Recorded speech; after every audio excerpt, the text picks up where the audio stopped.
Muy buen día. Nosotros somos el equipo Ondeados, conformado por Juan Manuel Bautista Rubio, Javier Alejandro Delgadillo Paz, Rigoberto Gallegos Ruiz y un servidor, Alejandro Giovanni Ortegón. Presentaremos la práctica número 1, la cual es muestreadores y retenedores, perteneciente a la clase de control digital impartida por el ingeniero Jorge Alejandro Gallegos de la Cruz. Como competencia, tenemos que es implementar un dispositivo de muestreo y un dispositivo de retención para comprobar estos procesos empleados en la discretización de señales analógicas. Posteriormente tenemos nuestro marco teórico. Procederemos con material y equipo. Es un circuito integrado LM555, un circuito integrado LM741, dos con la siguiente denominación, una con CD4016, que es un switch bidireccional, y otra con CD4069, que es un inversor lógico. 5 resistencias de medio watt, 2 de 100 ohms, una de 270 ohms, otra de 1 kilo ohm y otra de 2.2 kilo ohms. Un potenciómetro de 50 kilo ohms, 5 capacitores, uno es de 2.2 nanofaradios, otro de 1 nanofaradio, otro de 0.1 microfaradio, dos de 100 microfaradios a 25 volts, una fuente doble, un generador de funciones y un osciloscopio. Ahora, para el desarrollo, nos pide como primer paso armar el circuito de la figura número 1 y probarlo por partes, verificando el correcto funcionamiento de cada una de ellas. Y aquí vemos el circuito que utilizamos, el esquema que presentamos en el simulador. Para el caso de este primer punto se tuvieron que modificar ligeramente algunos valores de los componentes que se establecieron originalmente en el diagrama. Precisamente la resistencia 1, que se pasó de 100 ohms a 1.5 kilo ohms, y del condensador número 1, que se pasó de 2.2 nanofaradios a 1 nanofaradio, para que el circuito realizara correctamente el muestreo de la señal. Y aquí podemos observar el análisis en el osciloscopio. El osciloscopio analiza la salida del LM555, que es el generador de pulsos, y se puede observar que se comporta de la manera que nosotros esperábamos, generando la serie de pulsos deseada, por lo que esta parte del circuito está funcionando correctamente. Ahora en el osciloscopio podemos ver la salida del circuito muestreador, y se puede observar que también se comporta de la manera esperada, generando la serie de picos deseada, por lo que esta última parte del circuito también está funcionando correctamente. Ahora, para el punto número 2, nos pide que midamos el rango de frecuencias mínimo y máximo de la señal de salida del generador de pulsos, variando el potenciómetro P1. Aquí podemos observar a la izquierda el potenciómetro a 0% y vemos cómo se comporta en el osciloscopio. Y a la derecha podemos observar el potenciómetro al 100% y vemos en el osciloscopio cómo se comporta dicha frecuencia. La frecuencia mínima en este caso sería de 25.7 kHz y la frecuencia máxima de 269 kHz. Entonces se nos pregunta qué rango de frecuencias se pueden muestrear para VEDT. El rango inferior es de 12.85 kHz, que es la mitad de la frecuencia mínima, y el rango superior es de 134.5 kHz, que es la mitad de la frecuencia máxima. Continuando con el paso 3, nos dice que comprobemos y analicemos el proceso de muestreo para diferentes señales de entrada. Comenzando con una señal tipo senoidal, VE, de 1 kHz y una amplitud de 10 volts pico pico. Como se puede observar, aquí tenemos el análisis del osciloscopio, que este a su vez es el del LM555, que como puede observarse está conectado a un potenciómetro. Nosotros lo pusimos al 0%, ya que con ese 0% se podía ver de buena manera la onda en el osciloscopio.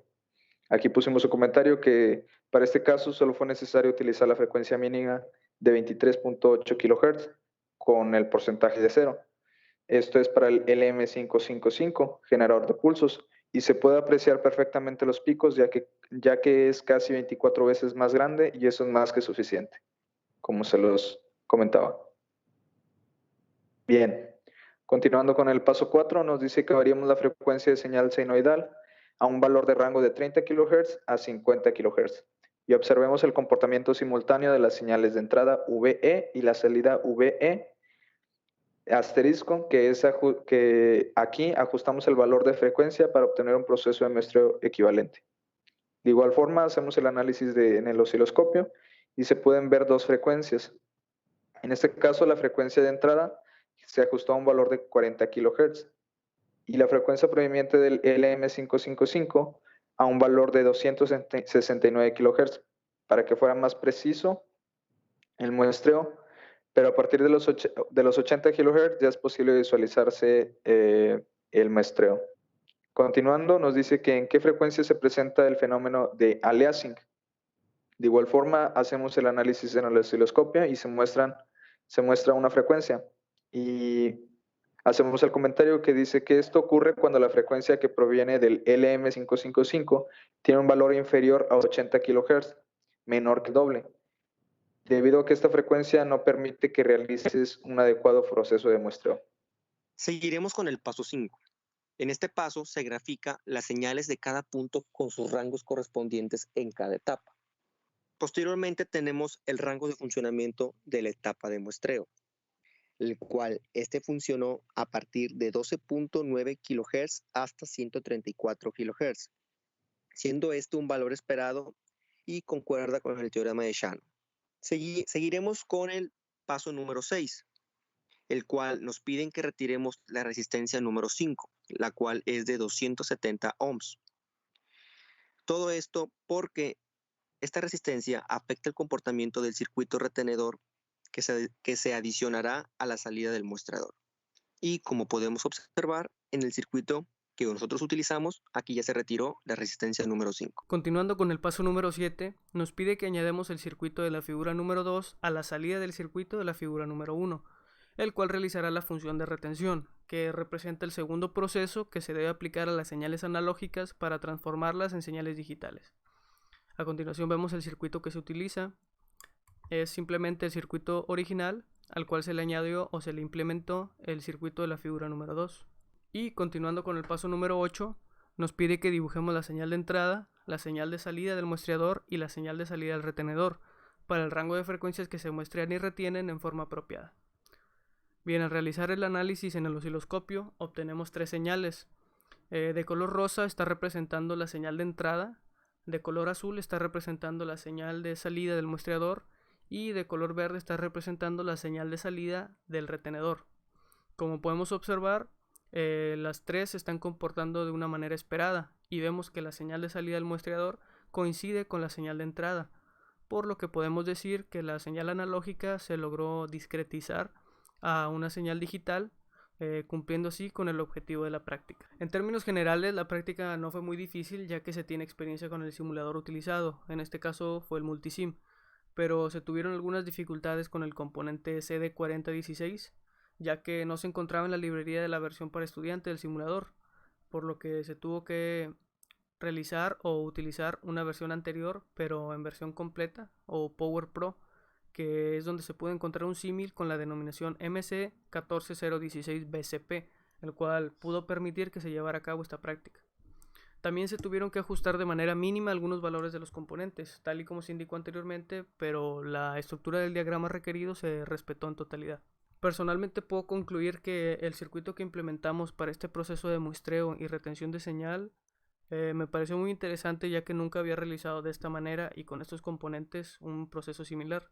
Y el tener conocimiento respecto al tema y manejar bien el simulador pues me permitió llevar a cabo y comprender de mejor manera este tema tan importante, ya que es un tema que se puede ver tanto en control digital como para amplificadores operacionales y en el ámbito de telecomunicaciones. Gracias a esta práctica queda reafirmado el concepto adquirido en la clase del semestre pasado, telecomunicaciones, la cual se impartió el tema de muestreo con su concepto y un ejemplo de cómo es su funcionamiento. En mi caso, no recuerdo haber visto el tema de retención, sin embargo con esta práctica tengo más noción sobre su proceso. Como conclusión personal puedo decir que la práctica no tuvo grandes complicaciones en cuanto a resultados. Los principales problemas se encontraron en los componentes necesarios, ya que algunos de los simuladores que usamos comúnmente no contaban con dichos componentes en las librerías de fábrica. Cuando ya fue posible construir los circuitos y hacer las pruebas, los resultados obtenidos fueron los deseados en todos los casos. En mi caso, creo que el muestreo me parece más útil en las necesidades básicas de diseño para un estudiante o procesos sencillos de industria, ya que nos ayudará a convertir señales análogas a digitales. Como conclusión personal, esta práctica tuvo algunas complicaciones que en conjunto solucionamos. Este tema lo analizamos ya que el semestre anterior en clase de telecomunicaciones ya lo habíamos practicado, entonces esto pues vino a reforzar un poco el conocimiento aprendido.